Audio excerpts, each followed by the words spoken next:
1905 में फरीदपुर के गांव में बहुत छोटी छोटी उम्र के बच्चे जब वंदे मातरम के नारे लगा रहे थे, अंग्रेजों ने बेरहमी से उन पर कोड़े मारे थे। यानी एक प्रकार से जीवन और मृत्यु के बीच लड़ाई लड़ने के लिए मजबूर कर दिया था। इतना अत्याचार हुआ था।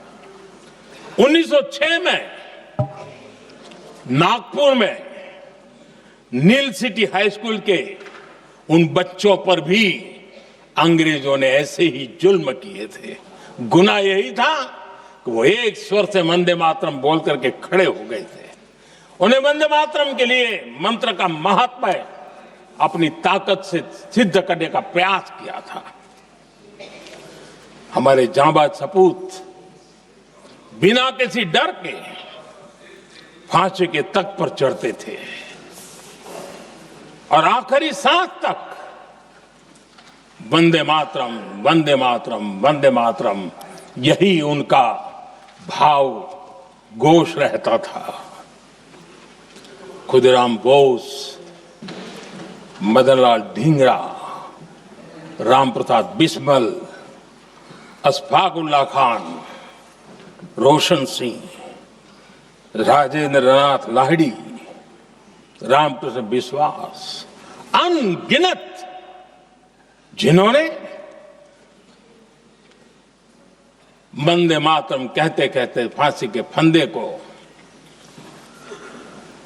अपने गले पर लगाया था। लेकिन देखिए, ये अलग अलग जेलों में होता था, अलग अलग इलाकों में होता था। प्रक्रिया करने वाले चेहरे अलग थे, लोग अलग थे। जिन पर जुल्म हो रहा था उनकी भाषा भी अलग थी। लेकिन एक भारत श्रेष्ठ भारत, इन सब का मंत्र एक ही था, वंदे मातरम।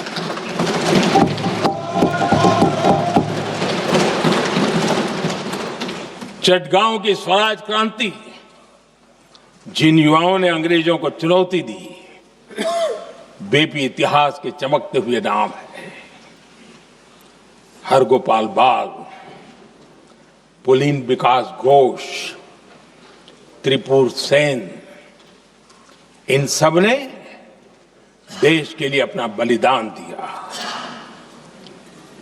मास्टर सूर्यसेन को 1934 में जब फांसी दी गई, तब उन्होंने अपने साथियों को एक पत्र लिखा और पत्र में एक ही शब्द की गूंज थी और वो शब्द था वंदे मातरम।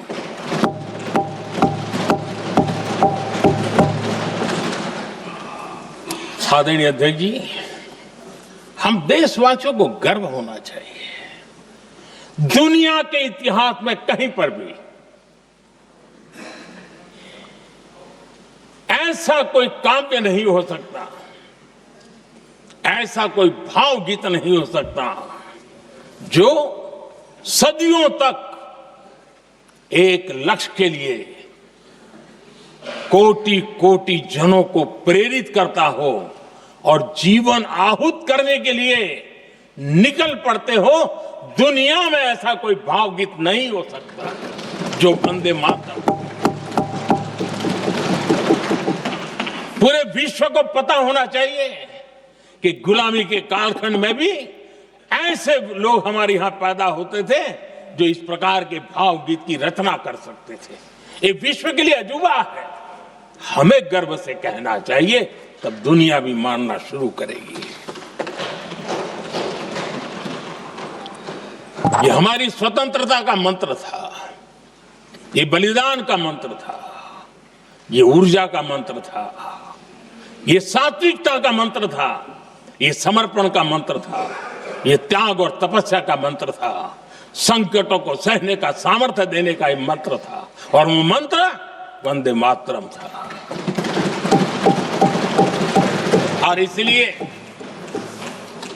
गुरुदेव रविंद्रनाथ टैगोर ने लिखा था, उन्होंने लिखा था, एकी सूत्रे बांधी आछी सोहोस्टोटी मौन, एकी कार्य सौंपी आची सहस्त्र जीवन वंदे मातरम, अर्थात एक सूत्र में बंधे हुए सहस्त्र मन, एक ही कार्य में अर्पित सहस्त्र जीवन, वंदे मातरम। ये रविंद्रनाथ टैगोर जी